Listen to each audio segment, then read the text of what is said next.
Santmat channel को subscribe करें, साथ ही घंटी को दबाकर ऑल नोटिफिकेशन सेलेक्ट करें। आप सभी से आग्रह है कि सत्संग को पूरा अंतिम तक देखें। बोलिए प्रेम से श्री सद्गुरु महाराज की जय। श्री सद्गुरु महाराज की जय। श्री सद्गुरु महाराज की जय।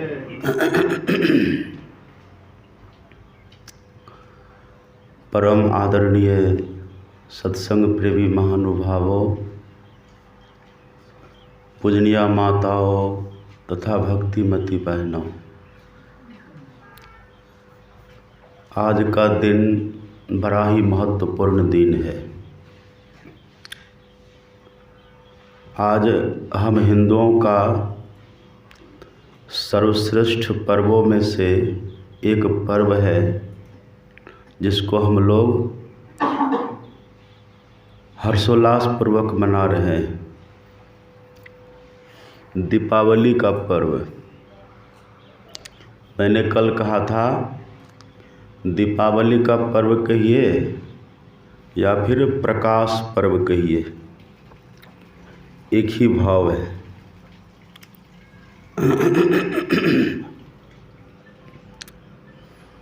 और आज के दिन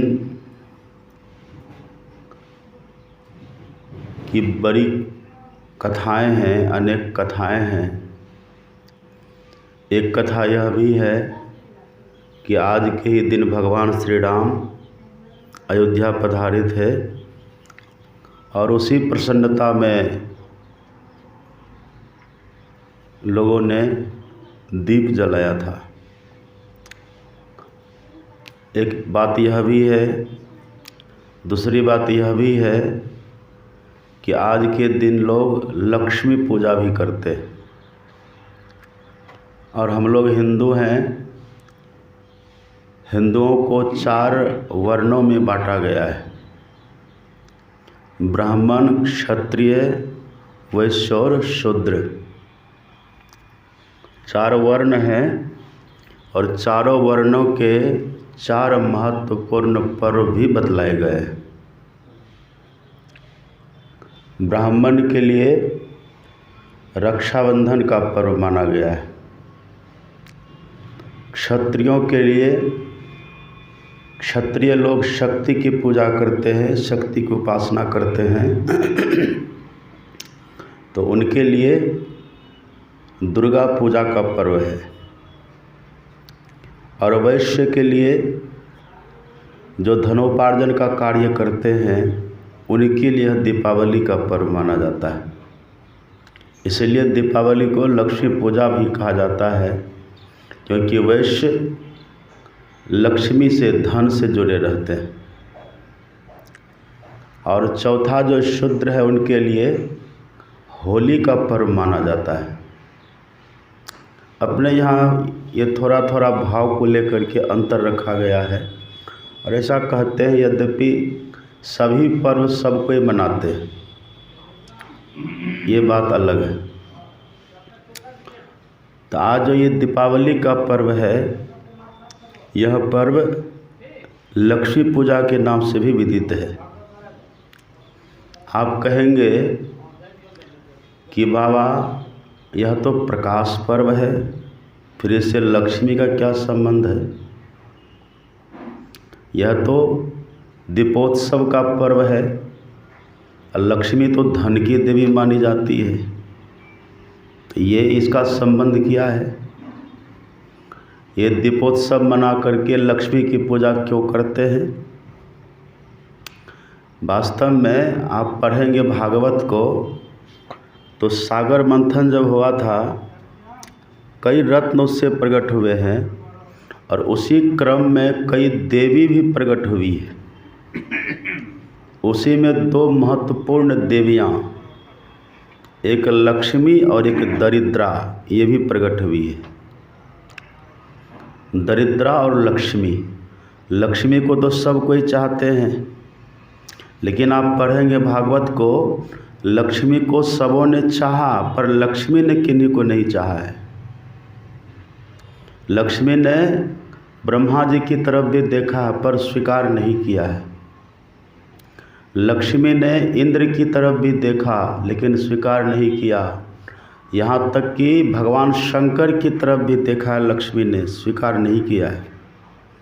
जितने वहाँ देवतागण खड़े थे सबको लक्ष्मी जी ने देखा है, पर सब में कुछ न कुछ कमियां उनको दिखी, कुछ न कुछ लगा कि इनके जीवन में इसका अभाव है, इसलिए लक्ष्मी जी ने स्वीकार नहीं किया है। तब लक्ष्मी जी देखती है कि काफ़ी दूर जहाँ सब देवतागण खड़े थे और सबके मन में यही भाव था कि लक्ष्मी जी हमें स्वीकार करे, पर लक्ष्मी जी ने सबका तिरस्कार किया है। अब उधर जो दरिद्रा थी, दरिद्रा सबका वर्ण कर रही है पर दरिद्रा को कोई नहीं चाहते, दरिद्रा को कोई चाहते नहीं पर वो सबका वर्ण करती हैं। और लक्ष्मी को सब चाहते हैं पर लक्ष्मी किसी का वर्ण कर नहीं रही है। तब लक्ष्मी जी देखती हैं कि थोड़ी दूर भीड़ भाड़ से अलग वीरान में, निर्जन में एक महापुरुष बिल्कुल शांत, मौन, स्तब्ध, प्रशांत महासागर की तरह बिल्कुल शांत है। उनके भीतर न हर्ष है, न शोक है, न विषाद है, न किसी तरह का उद्वेग है।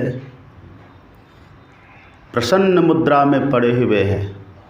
लगता है कि इनको दुनिया की किसी वस्तुओं की, किसी पदार्थों का आवश्यकता नहीं है, पड़े हुए हैं। और वही थे भगवान विष्णु। तो लक्ष्मी जी जाती हैं और अपना वरमाला भगवान विष्णु के, भगवान नारायण के गले में वो डाल देती हैं और तब से लक्ष्मी नारायण लोग कहने लग गए। एक ये भी प्रसंग आता है।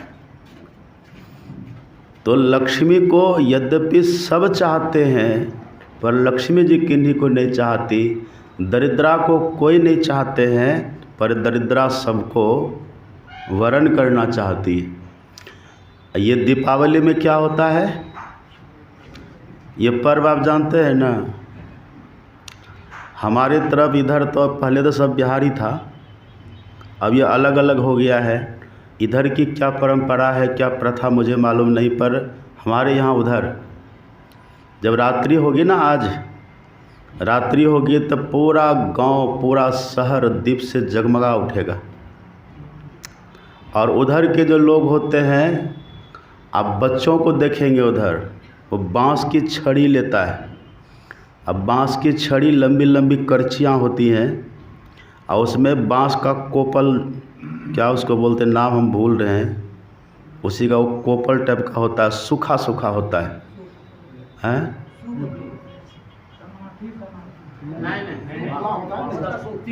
हाँ, उसी को उसमें गूँथ देता है, गूँथ करके इतना इतना बड़ा बंडल बनाता है, उसमें बांस की करची लगी रहती है और उसको लेकर के घुमाते हैं। बड़ा सुंदर देखने में लगता है, बड़ा प्रकाश होता है। बच्चे सब ये बाहर करते रहते हैं। उसी समय बूढ़े लोग क्या करते हैं, जो बूढ़े हैं, बुजुर्ग हैं, वो क्या करेंगे, संठी की लुकाठी बनाते हैं। संठी की लुकाठी आपने देखा, संठी लेंगे, उसमें थोड़ा तोड़ के ऐसे और ऐसे आरा तिरछा बनाते हैं ना। अब बच्चा तो उधर अपना मगन है, उनको इधर दुनिया से, लक्ष्मी से, दरिद्री से उनको कोई मतलब नहीं है, वो अपना मगन है उधर। इधर बड़े बुजुर्ग क्या करते हैं, वही लुकाठी लेकर के आग लगाते हैं और ऐसे घुमाते घुमाते घर जाते हैं, घर के भीतर प्रवेश करते हैं। और वहाँ पर बड़े भाव से, बड़े हृदय से आवाज़ लगाते हैं, लक्ष्मी घर दरिद्र बाहर, लक्ष्मी घर दरिद्र बाहर। पूरा घुमाते हैं कि सब दरिद्री घर से भाग जाए, ऐसा प्रयास करते हैं। और फिर ऐसे घुमाते घुमाते, कहते कहते लक्ष्मी घर दरिद्र बाहर करते करते फिर वो बाहर निकल जाते हैं, उसको फेंक देते हैं, जलने के लिए छोड़ देते हैं। और ऐसा मन में भाव बनाते कि दरिद्री हमारे घर से निकल गई और लक्ष्मी का वास हो गया। लेकिन दूसरे दिन से देखिए तो जैसे परसों था वैसे आज भी है, कोई फर्क, कोई परिवर्तन नहीं होता है। अब देखिए इसमें भाव क्या है। पर्व, पर्व का अर्थ होता है पर मतलब श्रेष्ठ। पर्व के बहाने, पर्व के माध्यम से हम अपने जीवन को श्रेष्ठ बनाते हैं, हम अपने जीवन को आदरणीय बनाते हैं, हम अपने जीवन को वंदनीय पूजनीय बनाते हैं। इसलिए पर्व की प्रथा है हमारे यहाँ, इसलिए पर्व है। अब इसमें देखिए भाव क्या है। हम करते हैं विधि विधान हमारा ठीक है, लेकिन हमारी दिशा थोड़ी गलत हो गई है। दिशा गलत क्या हो गई है? हम पढ़े लिखे बहुत हैं पर असली ज्ञान नहीं है। असली ज्ञान क्या नहीं है? अब आप पूजा करेंगे दूसरे के घर में जा कर के, तो लक्ष्मी आपके घर में आएगी? कहिए। पूजा करेंगे आप दूसरे के घर में, तो लक्ष्मी कहाँ जाएगी? आपके घर में कहाँ से आएगी लक्ष्मी? तो अपने घर में हम पूजा नहीं करते हैं। अपना घर आप किसको कहते हैं? अपना घर आप किसको कहते हैं? ये जो घर है ना, ये जो घर आप देख रहे हैं, ये घर तो घर का घर है, ये अपना घर नहीं है। ये हम बराबर कहते, जैसे आप गैरेज में कार रखते हैं ना, गैरेज में कार, तो गैरेज में कार और कार में आप हैं कार में या कार है गैरेज में, तो आपका घर कौन हुआ? कार हो गया ना। ऐसे आप हैं कहाँ और आप जहाँ हैं वो है कहाँ? तो आप हैं कहाँ? आप हैं शरीर में, और शरीर है कहाँ? तो इस घर में। तो आप शरीर के घर में दीपावली मना रहे हैं, तो कैसे दरिद्री भागेगी, दरिद्रा भागेगी? हमारा घर क्या है? कबीर साहब कहते हैं, घर तो 3.5 हाथ, घना तो 4.25, कहाँ बढ़ावे मेढ़िया लंबी भी तुषार। घर तो आपका 3.5 हाथ का है, और कभी काल अपवाद स्वरूप किसी किसी का 4.25 हाथ भी हो जाता है। तो घर तो अपना ये है, घर अपना है ये। हम दीपावली मनाते हैं ईंट पत्थर के घर में। ऐसी दीपावली मनाते मनाते वर्षों बीतेगा, युगों बीतेगा, जन्म हमारा बीत जाएगा, लेकिन न तो कभी दरिद्री भागेगी और न तो लक्ष्मी कभी घर में आएगी। और एक बार जिस दिन अपने घर में आप दीपावली मना लेंगे, फिर दरिद्री कहीं खोजने से भी नहीं मिलेगी। कुप्पाघाट अपना आश्रम है ना, एक महात्मा आए थे, बहुत प्रसिद्ध महात्मा, नाम नहीं लूँगा, आप बस समझ जाइए, जो जानकार है मन ही मन समझ जाइए। भारत नहीं, विश्व के माने हुए महात्मा, जिनका अपना वायुयान, हेलीकॉप्टर ऐसे चलते थे। वो आए थे एक बार कुप्पाघाट, उनका कार्यक्रम था, तो कुप्पाघाट आए, तो वहीं उनका निवास ही था। और उस समय महर्षि संत शिवी जी महाराज थे आश्रम में। अब वे तो आप जानते हैं, उनके लिए तो कुछ कहना मानो सूरज को दीपक दिखाना है। वे लौह पुरुष थे, दुनिया में बहुत जगह गए पर उनका सर कहीं झुका नहीं था। सर नहीं झुकने का मतलब वो घमंडी अहंकारी नहीं थे, उनमें ज्ञान, ऐसा ज्ञान था, उनके ज्ञान के सामने सब लोहा मानते थे। अब पढ़े लिखे कितने थे? 7 क्लास पढ़े लिखे थे, 6-7 क्लास पढ़े लिखे थे। ज्ञान इतना था, बड़े बड़े MA PhD डिलीट उनके सामने नत हो जाते थे जब उनका प्रवचन स्टार्ट होता था। कहाँ से वो ज्ञान उतरता था। इसलिए गुरु महाराज जी ने कहा था, संत शिवी जी मेरा मस्तिष्क है। और उनको सत्संग जो पूरा कंठस्थ था, पदावली पूरा कंठस्थ था, जितनी बातें गुरु महाराज जी बोलते थे सब उनको कंठस्थ था। अंतिम में जब गुरु महाराज जी की समाधि लगने लगी और बोलते बोलते जब मौन हो जाते थे, तो वही बगल से कहते थे, हुजूर ये कहा जाए, तो फिर वो तार पकड़ लेते थे। अद्भुत था उनका। और धम्पद मत पूछिए कितना उनको याद था। वही थे आश्रम में उस समय संजोग। तो वो जो महापुरुष आए थे आश्रम, तो उन्होंने कहा कि हम यहाँ के महाराज जी से मिलना चाहते हैं। पहले हम जैसे दूसरे तीसरे महात्मा को देखते थे तो उनके मन होता था सब यहाँ कैसे महात्मा हैं, पर वो जो उधर गुदरी में लाल थे वो तो अपना समय से निकलते थे। समय से उनका मिलन जुलन जागरण शयन भ्रमण ये सब समय से होता था। तो एक दिन वो समय से आए और अपने निवास में बैठे थे। तो दूर से देखा, वो जो महाराज जी बाहर से आए थे, दूर से देखा को आके बैठे हैं निवास में। तो किसी ने कहा कि यही यहाँ के महाराज जी हैं मैन। तो फिर समय लिया मिलने का और उपयुक्त समय वो आकर के मिले, बातचीत होने लगी। थोड़ा सा हम इधर से ले लेते प्रसंग। और तब जब वो उनसे मिलने के लिए गए तो पूज्यपाद ने उनको बैठने के लिए कुर्सी लगवा दिए थे कि आकर के अपना बैठेंगे। तो जा कर के बैठे। अब ये गए तक हाथ तात कुछ नहीं जोड़े, प्रणाम पाती कुछ नहीं, बस जाके सीधे बैठ गए। अब वहाँ पर हम जैसे कुछ महात्मा थे तो वहाँ पर सुना करके सबको कहते हैं अच्छा एक बात कहिए, हम 60 साल के जवान लग रहे हैं कि नहीं। मतलब उनको ये कहने का भाव था कि ये समझ ले कि हम 60 साल के बुजुर्ग हैं, हमको प्रणाम करना चाहिए। संतसेवी जी महाराज के लिए उनका इशारा था ये सब, क्योंकि देखने में उनसे उम्र में कम लगते थे। उनके जो शरीर की बनावट थी, संतसेवी जी महाराज की जो बनावट, जो उनका एक अपनी जो उनकी एक आभा थी, तो देखने में लगता था उनसे उम्र में कम है। इसीलिए वो कहते हैं कि कहिए हम 60 साल के युवक लग रहे हैं कि नहीं। तो कोई कुछ नहीं बोले, क्या बोलते। तो पूज्यपाद ही कहते हैं हाँ हाँ मैं आपसे मात्र 20 साल बड़ा हूँ। श्री सद्गुरु। जब ये कि मैं आपसे 20 साल बड़ा हूँ तो चौंके, मतलब 80 साल। 60 का वो है तो 60 और 20 80 साल। दंग रह गए हो। फिर बातचीत शुरू होती है, काफ़ी देर तक बातें हुई, पर उनका तो समय निश्चित होता था ना अंदर जाने का। फिर वो अंदर चले गए तो पीछे पीछे वो भी गए अंदर।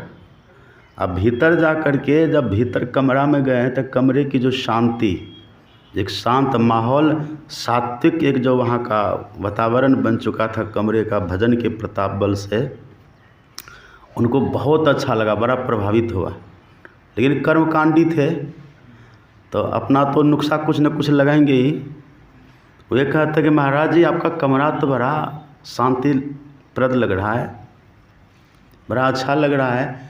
अगर आपके कमरा में एक दिया अखंड जलता, एक अखंड ज्योत जलता गाय के घी का दिया, बड़ा अच्छा होता। मतलब अपना कुछ बुद्धि लगा रहे हैं कि इनको कुछ हम दिशा निर्देश दे करके यहाँ से जाएं। ये भले सरस्वती को उपासक होंगे लेकिन सरस्वती तो वहाँ दासी बन के बैठी थी। ये जब कहा कि गाय के घी का दिया होना चाहिए तो पूज्यपाद कहते हैं कि देखिए साधु के कमरा में दिया नहीं जलता है, साधु के हृदय में दिया जलता है। बोलिए प्रेम से। कबीर साहब की वाणी सुना दिए, अपने घट दिया ना बारू रे, नाम का तेल सुरत की बाती ब्रह्म अग्नि उद्गारू रे। जो व्यक्ति आते समय हाथ ने जोड़ा था वो चरण छू के झुक के प्रणाम करके, और भी बड़ा संवाद हुआ है, फिर प्रणाम करके वहाँ से गए। अपने घट दिया ना बारू रे, हम कहाँ दिया जला रहे हैं, ईंट पत्थर में दिया जला रहे हैं, तो लक्ष्मी कभी आएगी। दिया कहाँ जलाना चाहिए, दीपावली कहाँ मनाना चाहिए, लक्ष्मी जी कहाँ दीपावली मनाने से आएगी, वहाँ तो हम मना नहीं रहे हैं। मना रहे हैं वहाँ जहाँ कोई मतलब ही नहीं है। हाँ हम वहाँ रहते हैं, उसकी सफाई ज़रूरी है, शरीर हमारा वहाँ रहता है। ऐसे लोग कहावत कहते हैं ना, कुत्ता भी जहाँ रहता था पूँछ हिला करके साफ कर देता है। तो कुत्ता से बदतर हमको नहीं होना है, हमको उससे अच्छा होना है। तो अपने रहने के आवास को साफ़ सफाई करना चाहिए, वहाँ भी रात के समय प्रकाश जलाना चाहिए, ये अच्छी बात है। पर अगर इतने में हम रह गए और तब सोचे कि दरिद्री हमारे घर से भाग जाए और लक्ष्मी आ जाए, ये कभी संभव नहीं है। हाँ, ज्योतिषी आपको कह देगा कि घर में दिया जलाना, ज्योतिष आपको कह देंगे इस मुंह से दिया जलाना, ऐसे दिया जलाना, ये सब कुछ करना, आपके घर से दरिद्री भाग जाएगी, ये सब बात आपको बतला देंगे। और फिर आप पूछेगा कितना फीस हुआ ज्योतिषी जी, तो वो कहेगा 100 रुपये। 100 रुपये में आपको लक्ष्मी घर आने की कला सिखा रहा है। देख रहे हैं ना, ये स्थिति है। तो उसका विरोध नहीं है, वो अपनी जगह ठीक है। घर की साफ़ सफाई करिए। हम कभी काल लोगों के घर जब जाते हैं, खैर गोड्डा में तो बड़ा अच्छा लगता है, और सब गांव देहात में कभी काल जाते हैं, लोग बड़े भाव से ले जाते हैं। जब उसके घर जाते हैं, घर की स्थिति देख करके बैठने का मन नहीं करता है। इतना गंदा बना करके घर को रखता है, इधर कालिक उधर गंदा उधर गंदा। अब पुराना कपड़ा का अंबार लगा करके रखते हैं। ऐसे घर से तो दरिद्री और दरिद्री आएगी, लक्ष्मी भाग जाएगी। इस घर को भी इतना साफ रखिए, स्वच्छ रखिए, ये भी ज़रूरी है। कपड़ा अगर ज़्यादा है तो गरीबों को बांट दीजिए, क्यों रखें संग्रह करके। ये पुराने कपड़े मैल पड़े हुए हैं, उसमें देख करके घिन लगता है। और आप कहीं से घूम कर आते हैं, उसी में हाथ पोंछ लेते हैं और तब उधर से रोटी लेकर आते, बाबा रोटी दें, उस हाथ से खाने का मन नहीं करता हमको। ये स्थिति है। ये भी सफाई ज़रूरी है, पर प्रकाश कहाँ करना है? अपने घट दिया ना बारो रे। अपने घट में, अपने भीतर एक बार प्रकाश होना चाहिए।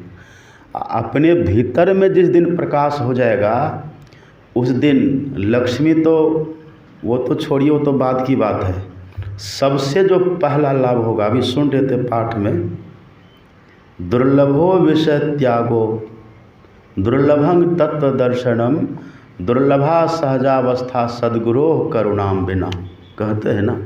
देखिए, मेरा स्वभाव है, हम गुरु महाराज के आदेश को मोटे तौर पर मानते, सूक्ष्म में तो नहीं ही मान पाते हैं, क्योंकि वो मेरी क्षमता नहीं है।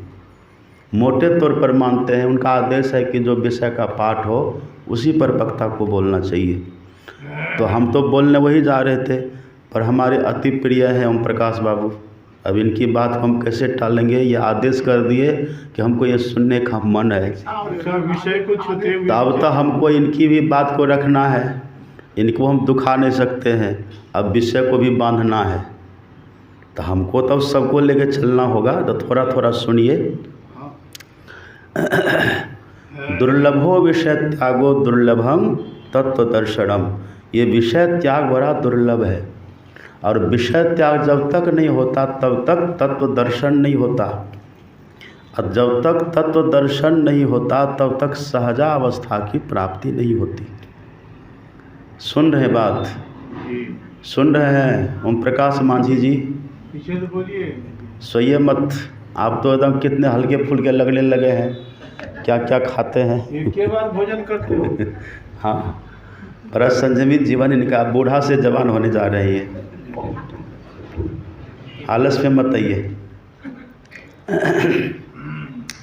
ये सहजावस्था क्या है? ये दुर्लभ, ये तत्व दर्शन क्या है? किसको कहते हैं? ये विषय का त्याग किया है। विषय त्याग कैसे होगा? देखिए, त्याग हम कब करते हैं? हम किसी के हकीकत को जान करके तब उसका त्याग करते हैं। हम पहले किसी के हकीकत को जानते हैं, ये हमारे योग्य है कि नहीं।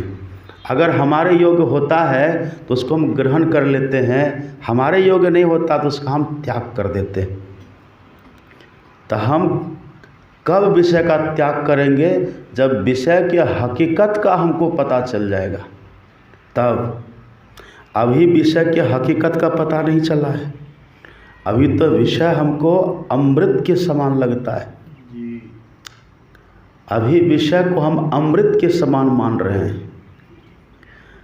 अब सुंदर रूप देखिए, सुंदर रूप है, सुंदर शब्द संगीत जो होता है। आजकल के बच्चे को देखिए ना, वो चलेंगे, उनके कान में कुछ आपको लगा हुआ दिखेगा। कान में क्या रहता है? वो ईयरफोन, ब्लूटूथ लगा लेता है। हाँ ईयरफोन कहा जाता है। ब्लूटूथ कनेक्ट कर देता है। ईयरफोन में तो तब भी तार होता है, उसमें तार भी नहीं होता। ओ, अच्छा। वो लगा लेता है कान में और कनेक्ट कर देता है मोबाइल से। मोबाइल है जेब में। ओ, अच्छा, हाँ जी। अब वो ऊपर से टोपी पहन लेता है मेरी तरह से। टोपी पहन के अब ढक दिया। अब वो क्या कर रहा है ब्रह्मा भी जानेगा। इतना सेफ हो करके, ये कलयुग है। कल मतलब कल पुर्जा, ये कल पुर्जा का युग है। इतना सेफ होकर के सुनता, वो मगन रहता है उसी में। बच्चे से पूछिए क्या हो रहा है, ये क्या हो रहा है? बाबा सुन रहे, कुछ सुन रहे। अब सुनने में इतना मगन है, क्यों? एक विषय है, विषय। विषय, ये जो शब्द विषय है ना, शब्द विषय की पकड़ सबसे ज़्यादा होती है मृगा को। मृगा शब्द सुनने में इतना मशगूल होता है कि शब्द के पीछे वो शरीर के शुद्ध बुद्ध खो देता है, गिर जाता है, व्याधा पकड़ लेता है, उसकी कस्तूरी निकाल लेता है। ऐसे हम इसके पीछे इतना शुद्ध बुद्ध खो देते हैं कि बस गाना सुनते सुनते, लोग गाना सुनते सुनते सोते हैं। अब अपने यहाँ नियम है कि मंत्र जप करते करते सोइए, है ना। सोने के समय थोड़ा ध्यान करिए और जप करते करते आप लेटिए, सो जाइए। पर अभी क्या चल रहा है, गाना सुनते सुनते लोग सोते हैं। अब फिर उठेंगे तो फिर कोई न कोई धुन लगा देंगे, संगीत लगा देंगे, ब्रश कर रहे।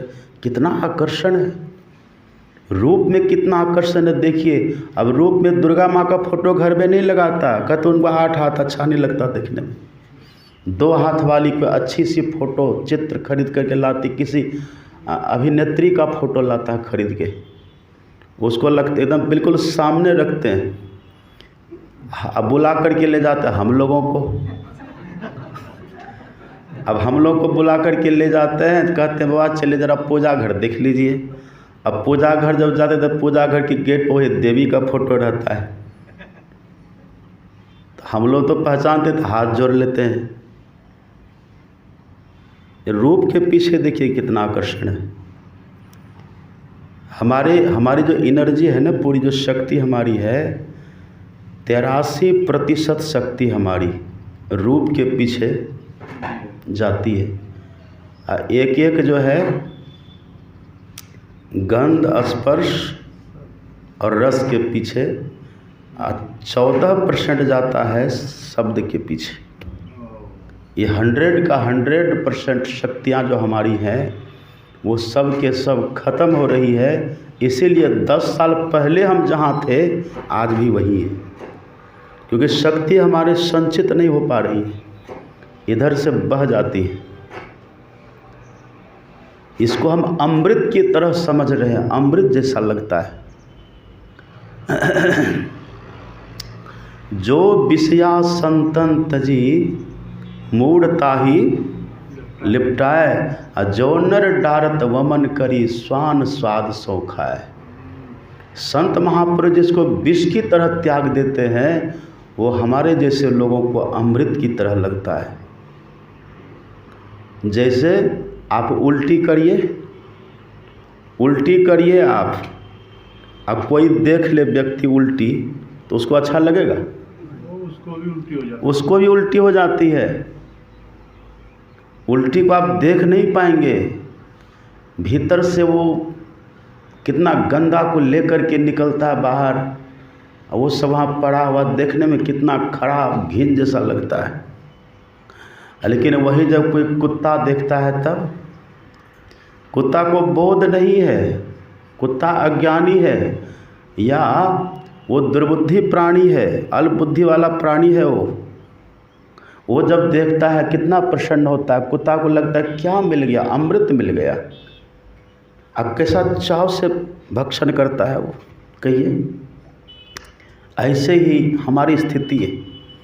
ये विषय को हम जो विष की तरह अमृत की तरह मान रहे हैं इसको, और अमृत की तरह इसको मान करके इसका हम भोग कर रहे हैं, पांचों विषयन के भोग कर रहे हैं इसका। मन मलिन तन सुंदर कैसे, तुलसीदास जी लिखते हैं, मन मलिन तन सुंदर कैसे, अब विषरस भरा कनक घट जैसे। जैसे कनक सोने का घड़ा हो, अब भीतर में विष भरा हो। कहिए, अब कोई सोचे कि जब ये घड़ा सोने का है, इसके भीतर कितना बढ़िया होगा, और उसको ग्रहण करे तो मरेगा कि नहीं। इसलिए पहले उसको जान लीजिए क्या है। अब कैसे जानिएगा, उसी के लिए तुलसीदास जी लिखते हैं, सुनिएगा ध्यान से। ये विषय छूटता है कैसे, ये गुरु की कृपा से छूटता है। और गुरु की कृपा का प्रतीक क्या है, गुरु नानक देव जी कहते हैं, उनकी वाणी में आप पढ़ेंगे, सेवक पोर कर्मा सतगुरु दरस दिखा लिया राम। जब गुरु की कृपा होती है तो कुछ अपने भीतर दर्शन होता है। क्या दर्शन होता है, अभी किसका दर्शन हो रहा है, आंख बंद करते क्या दिखता है, अंधकार। अंधकार भी बिरले को दिखता है। एक बूढ़ी को पूछे, माता जी आंख बंद करते क्या दिखता है आपको, कहा कि बाबा हमको तो बिल्डिंग दिखाई पड़ता है। जो कल्पना करेंगे वही ना दिखेगा। तो किसी बिरले को जब कल्पना खत्म होती है तो सही में अंधकार दिखता है। ये अंधकार तो पहले से दिख ही रहा है, पर जब गुरु की कृपा होती है तो उसी अंधकार में प्रकाश दिखता है। हमारे गुरु महाराज जी लिखते हैं, भाव प्रकाश मिटल अंधियारी, सुख भयल बहु तेरे। अब देखिए, गुरु कृपा कैसे दिखा ये प्रकाश, गुरु कृपा की कीमत नाही, गुरु कृपा से दिखा है। इसी को तुलसीदास जी कहते हैं, आप पढ़ेंगे उनकी वाणी में, तुलसीदास जी लिखते हैं, जब लग नहीं निज हृदय प्रकाश, जब लग नहीं निज हृदय प्रकाश, अरु विषय आस बन माही। ये तो तुकबंदी की गई है ना। इसका भाव ये, जब तक अपने भीतर प्रकाश का दर्शन नहीं होगा तब तक विषयों की आशा बनी रहेगी। ये तब तक विषय आस रहेगा मन में, और जब तक विषयों की आशा बनी हुई है, तुलसीदास तब लग जग जोनी, भ्रमत सपने हो सुख नहीं। तब लग संसार के 84 लाख योनियों में हम भटकते रहेंगे, ये स्थिति हमारी हो जाएगी। हमारे गुरु महाराज जी क्या कहते हैं, एक जगह तुलसीदास जी और कहते हैं, दूसरी जगह पढ़ेंगे, पाँच ही पाँच परस रस, शब्द गंध अनुरूप, इनकर कहा न कीजिए बहुरी पर भवकूप। भवकूप का मतलब क्या है, भवकूप कहिए या तमकूप कहिए, एक ही भाव है। तमकूप का मतलब आंख बंद करते तो क्या दिखता है, वही तमकूप, वही भवकूप। घटतम कूप बराही भयंकर, तन बीच घोर अंधारी, अतामे जीव सहे नाना दुख, सुधी निज घर की बिसारी। ये स्थिति वहाँ हो जाती थी। यही तमकूप भवकूप में हम पड़ जाते। क्यों, विषय के कारण। ये विषय कहाँ से छूटेगा, तो जब लग नहीं निज हृदय प्रकाश, जब तक अपने हृदय में प्रकाश नहीं होगा। इसलिए कबीर साहब कहते, अपने घट दिया ना बारूद, अपने घट में दिया जलाइए। और जैसे दिया जलेगा, जैसे प्रकाश होगा, तो सबसे जो पहला लाभ है, विषय की पहचान हो जाएगी। तब विषय की पहचान हो जाएगी। तब जो किसी सुंदर रूप को देखिएगा ना, सुंदर बढ़िया रूप को देखिएगा, उस रूप में क्या दिखेगा, तब जा शरीर माही तो अनेक सुख मानी रहियो, ताही तो विचार या में कौन बात भली है। एक विचार प्रकट होगा। मेद मज्जा मांस रग रग में रक्त भरियो, अब पेटहु पिटारी से में ठौर ठौर मली है। हारन के मुख बनियो, हारन के नैन नाक हाथ पाँव सो सब हारन की नली है। ये दिखेगा। सुंदर देखी याही, सुंदर याही देखी जनी भूले को, अब भीतर भंगार भरी ऊपर से कली है। ये ऊपर से जो कली है ना, वो कली अब नहीं दिखेगी, भीतर जो असली है वो दिखेगा। अब वो दिखेगा। आप सुंदर से सुंदर शब्दों को सुनेंगे, पर शब्द में उलझ करके नहीं रहिएगा। उस शब्द में सार क्या है वो आपको सूझने लग जाएगा। शब्द में सार क्या है उसको पकड़ने लग जाइएगा। फिर ये बढ़िया से बढ़िया संगीत हो, मधुर ध्वनि हो, उसके जाल में आप नहीं फंसेगा, क्योंकि वो दिखने लग गया। अब दिखेगा, अब प्रकाश हो गया ना, वो दिखेगा। अभी देखते हैं, अभी रास्ते चलते हैं, दुकानों में चलते रहते हैं, बाज़ारों में, रास्ते में हलवाई की दुकान दिख जाती है, कहिए मुंह में पानी रहता है। जैसे हलवाई की दुकान को देखे, रसगुल्ला दिखा, कैसा मन में होता है। जेब में पैसा है, कंजूस इतना ही खरीद नहीं सकते, मन ही मन कहते हो 2-4 मिल जाता, खरीदेगा नहीं। पैसे की भी पकड़ है, अब विषय की भी पकड़ है, होता है कि नहीं। लेकिन जिस दिन प्रकाश हो जाएगा उस दिन जो जिभ्या है ना, ये जिभ्या रस विषा की तो पहचान हो ही जाएगी। क्या है ये जो जिभ्या है ना, जिभ्या आपके बस हो जाएगी। फिर जिभ्या आपके बिना कोई रस ले ही नहीं सकती है। अभी लोग हमको पूछते हैं कि बाबा क्या, एक यहाँ पर हमारी माता जी हैं, रंभा माता जी वो तो हम जब भी आते हैं बस वो फरमाइश पूछती है कि बाबा आज क्या बना कर के ला। माथा खाती रहती है, वो खिलाती कम है, खाती ज़्यादा है। क्या बना कर के लावे, लेकिन उनके भीतर भाव बहुत है, प्रेम बहुत है, हम उसको इनकार भी नहीं कर सकते। अब वो हम सोचते क्या इनको कहें, कुछ दिमाग में अटता ही नहीं है। ये कहे तो उसमें वो दुर्गुण दिख जाता है, वो कहे तो उसमें वो दुर्गुण दिख जाता है, वो कहे तो उसमें वो दुर्गुण दिख जाता है।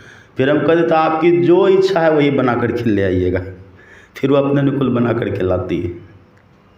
तो अभी तो मन में होता है कि ये खाएं ये खाएं, मन में होता रहता है, और अनुकूल कोई खिला देता है तो बड़ा संतुष्ट हो जाते हैं। अब प्रतिकूल खिला देता है, भीतर से गुस्सा भी आता है, क्या खिला दिया, ये हो जाता है।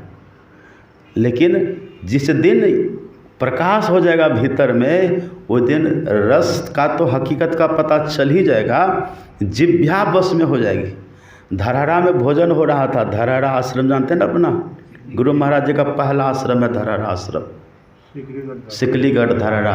वहाँ पैतृक भूमि है गुरु महाराज की, जन्मभूमि नहीं। ध्यान से सुनिए, जन्मभूमि नहीं, कौन भूमि है, पैतृक जन्मभूमि है गुरु महाराज की, मधेपुरा जिला खोकसी श्याम। वहाँ पैतृक है, मतलब पिताजी का घर वहाँ है। तो वो पहला आश्रम है गुरु महाराज जी का। वहाँ के अधिकारी कहिए, महंत कहिए, जो कह दीजिए आज की भाषा में, वहाँ के थे पूज्यपाद श्रीधर बाबा। भोजन चल रहा था वहाँ। अब भोजन में लास्ट में दूध चलाते हैं। वहाँ का नियम है कि जो थोड़े सा दूध हो तो सब बाँट करके, मिल बाँट करके उसको खाते हैं। और कभी कल जब बहुत कम दूध होता था ना, तब भात में मिला देते थे, अब भाते परोस दिया जाता था, ऐसा नियम था। तो एक बार पूज्य बाबा बैठे थे खाने के लिए, और एक आध और महात्मा थे, और जनरल भोजन उस समय शुरू नहीं था, बाबे बैठे थे खाने के लिए। तो जब भोजन कर रहे थे तो लास्ट में दिए दूध, अब फिर मांगे चीनी। तो जो चीनी दे रहा था उसको चीनी उठाने में भूल हो गई, चीनी के बदले नमक उठा लिया। और नमक जितनी मात्रा में वो चीनी दे सकते थे उतनी ही मात्रा में वो नमक दे दिए। अब कल्पना करिए, अब थोड़ा सा भात है, थोड़ा सा दूध है, उसमें चीनी मांगे थे, पर उतनी ही मात्रा में वो नमक डाल दिए। कैसा लगेगा खाने में। पूज्य बाबा उसको एकदम, उनके चेहरे पर न कोई सिकन हुआ, न कोई शिकवा शिकायत, कुछ नहीं। पूज्य श्रीधर बाबा वो दिए, घोल करके उठा करके, जब तक बगल वाला खाएगा तब तक वो पार कर दिए। जब बगल वाला टेस्ट करता है, राम राम, ये तो चीनी है कि क्या है, नमक भर दिए इसमें पकड़ के। कहा कि देखिए आपको चीनी दिया, हमको नमक दे दिया। तो बाबा धीरेश कहते हमको भी वही दिया था। तो ये स्थिति है। तो पहले तो रस का पता नहीं, हकीकत का पता चल जाएगा और जिह्वा बस में हो जाएगी। फिर जिह्वा को आप जो कहेंगे खाने वही खाएगी। ये विषय तो बस में होगा ही, विषय करण जो इंद्रियां है ना, इंद्रियां भी बस हो गई। कैसी गुरु की कृपा है, आप कल्पना करिए। चैतन्य महाप्रभु का नाम आप सुने? चैतन्य महाप्रभु से किसी ने कहा कि आप में हम में क्या अंतर है? कहा बहुत अंतर है। कहा हमको तो कुछ नहीं लगता है। आप भी 5 सब्जी खाते हैं दाल भात, हम भी 5 सब्जी दाल भात खाते हैं, दही चीनी चूड़ा आप भी खाते हो, हम भी खाते हैं। फर्क क्या है? जो जिह्वा आपकी वो जिह्वा मेरी, फर्क क्या है? चैतन्य महाप्रभु कहते फर्क है, चक्कर में मत पड़ो, फर्क है, मेरे जैसा बनो। कहा कैसे समझेंगे फर्क है? कहा समझना चाहता है, हाँ तो एक काम करो, 1 चम्मच चीनी तुम भी जीभ पर रखो, 1 चम्मच चीनी हम भी जिह्वा पर रखते हैं, 1 घंटा के बाद मुंह खोलना, 1 घंटा के बाद मुंह खोलना। कहा ठीक है। तो दिया, अपने भी लिए, उनको भी दिया। अब वो जैसे बंद किए मुंह तो चीनी रहेगी वहाँ। जैसे मुंह को बंद किया तो लार निकला, लार निकल कर के चीनी को भिगाया, भीग करके चीनी गल करके वो रस बन करके पाताल चला गया। और इधर 1 घंटा जब पूरा हुआ तब 1 घंटा के बाद चैतन्य महाप्रभु खोलते हैं मुंह और ऐसे किए जी, ऐसे किए, ऐसे जो किए नीचे तो सब चीनी भरभरा करके नीचे गिर गया। कहा तुम खोलो। कहा कि हमारा तो चला गया। उसका चला गया और इनका जो चीनी वो जस के जितना दाना था एक भी दाना घटा नहीं। घटने के बाद भीगा ही नहीं, पहले रस जीव को प्रकट करने ही नहीं दिया। कितना कंट्रोल है देखिए। दुर्लभो विषय त्यागो, बस यही एक उपाय है। हाँ, इसका मतलब ये नहीं कि हम प्रकाश में जाएंगे तभी, अभी से विषय से बचने का प्रयास करेंगे और साधना करेंगे। साधना करेंगे तो फिर विषय से बचेंगे तो साधना का बल, और साधना करेंगे तो साधना के बल से विषय से बचेंगे, तो विषय से बचेंगे तो उसके छोड़ने का बल, फिर साधना का बल। ये दोनों बल मिलकर के हमारे भीतर प्रकाश को प्रकट कर देता है। खोज करो अंतर उजियारी, दृष्टिवान कोई देखा है, गुरु भेदी का चरण सेव कर भेद भक्त पा लेता है। और क्या है? निस्दिन सुरत अधर पर कर कर अंधकार फट जाता है। अब पीली नीली लाल सफ़ेदी स्याही सन्मुख आता है। छट छट छट छट बिजली छटके भोर का तार दिखाता है। चंदा उगत उदय हो रवि हो धोर शब्द मिल जाता है। कैसा प्रकाश है ये? अच्छा, ये प्रकाश जब एक बार हो जाएगा ना तो ये ख़त्म नहीं होता। ढंग से एक बार हो जाए, साधना हमारी पूर्ण हो जाए तो ये प्रकाश ख़त्म नहीं होता है। एक ब्राह्मण देवता थे, वो बस बैठे रहते थे, स्नान ध्यान संध्या वंदन कुछ नहीं, बस बैठे रहते थे।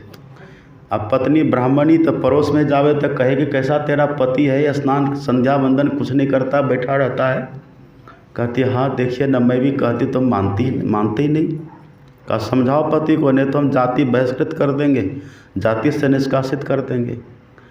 बहुत दुखी हृदय से जाती है, कहती है पति देव आप कुछ तो समझिए बात, कोई पड़ोस के लोग परेशान कर रहे हैं, स्नान करिए संध्या वंदन करिए, ब्राह्मण हैं आप, ब्राह्मणोचित जो कर्म होना चाहिए उसका निर्वहन करिए।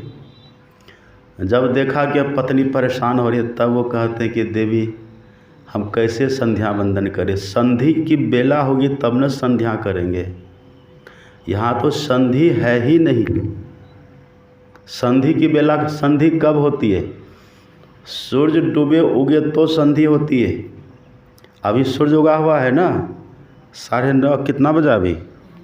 9:30 होने वाला लगभग। अभी से 4.5 घंटा 5 घंटा पहले सूरज था, ये नहीं था। तो वो रात्रि का अवसान हो रहा था, रात्रि का अवसान और दिवस का प्रवेश है ना, वो संधि की बेला है। रात्रि का अंत, दिन का प्रारंभ, वो संधि की बेला है। अब फिर जब सूर्य वहाँ से चलते चलते टिकासन पर यहाँ आएगा, एकदम सीधा 12 बजेगा। तो 12 बजे के पहले वो पूर्वाहन हो गया, अब पूर्वाहन का अंत हो रहा है, 12 के बाद अपराह्न का प्रारंभ, वो संधि की बेला, उस समय संध्या बंदन। फिर जब दिन का अवसान हो रहा होता है और रात्रि का प्रारंभ हो रहा होता है, वो संधि का क्षण, वो संध्या की बेला, उस समय। ये सूर्य से संबंधित है ना, ये सूर्य उगता है डूबता है तब न संधि है, तो संध्या बेला करते हैं, संध्या बंदन हम करते हैं। वो ब्राह्मण देवता कहते कि देवी पता है मेरे हृदय में हृदयाकाशे चिदादित्य, हृदयाकाशे चिदादित्य सदा भासति भासति, नास्तमेति न चोदेति कथम संध्यामुपासमहे। हे देवी, मेरे हृदय रूपी आकाश में चैतन्य रूपी सूर्य हमेशा उगा रहता है। ये जड़ सूर्य है, ये सूर्य कौन है? ये जड़ है। और अपने भीतर का सूर्य कैसा? चैतन्यमय सूर्य है। और कल मैंने इसकी विशेषता बताई थी ना, इस सूर्य के प्रकाश में तो तपन है, उष्णता है, गर्मी है। और अपने भीतर का जो सूर्य है कोट भान छवि तेज उजाली, पर भीतर का जो सूर्य है उस सूर्य में रवि के भीतर शशि के वासा और शशि के भीतर 2 प्रकाशा। अपने भीतर के सूर्य के प्रकाश में चंद्रमा के प्रकाश की शीतलता है। अब 2 प्रकाशा का मतलब ये हुआ, वो प्रकाश जिसके भीतर हो गया, अब बाहर भीतर सब उजागर हो गया। बाहर अब ये लोक भी हमारा बन गया, अब परलोक भी बन गया। ये दोनों लोक प्रकाशित हमारे लिए हो गया।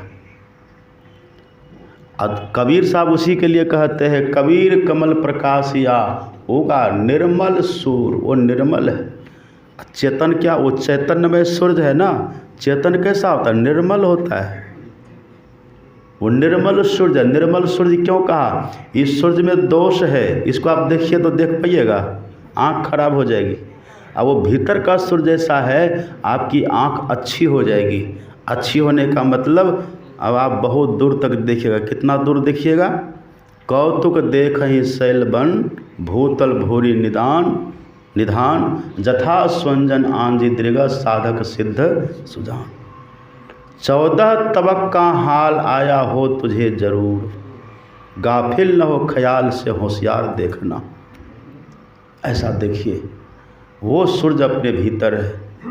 त्रिकुटी में सूर्य उगे हो, वो सूर्य ब्रह्म है, उसको सूर्य ब्रह्म कहा गया। ये तो जड़ सूर्य है, वो सूर्य ब्रह्म है। उस प्रकाश का दर्शन हो जाए, हमारी आँख निर्मल हो जाएगी, हमारा नेत्र निर्मल हो जाएगा, दोष सब खत्म हो जाएगा। देखत दृष्टि दोष सब छीजे। और क्या होगा? अलख पार लखी लाग लगीजे। अलख पार, जहाँ इस आँख से हम देख नहीं सकते हैं ना, अब वहाँ भी उस आँख से दिखने लग जाएगा। उसी को बोलते दिव्य दृष्टि। ज्योति मंडल धसी धाय के निरखत वैराटी हो। वैराटी मतलब विराट रूप का दर्शन होगा। विराट रूप का दर्शन किससे होता है? दिव्य दृष्टि से होता है। अर्जुन को दिव्य दृष्टि भगवान ने दिया तो विराट रूप का दर्शन हुआ था ना। ऐसे ही ये दिव्य दृष्टि जब हमको हो जाएगी तो अपने आप विराट रूप दिखने लग जाएगा। और अर्जुन का तो थोड़ी देर के लिए भगवान ने दिया, फिर ले लिया। और अपने से जब आप करके पाएंगे ना, तो वो कोई छीनेगा नहीं, कोई लेगा नहीं, वो अपना हो जाता, बरकरार अपनी पूंजी हो जाती है वो। यही क्रम से अपने भीतर आप देखेंगे।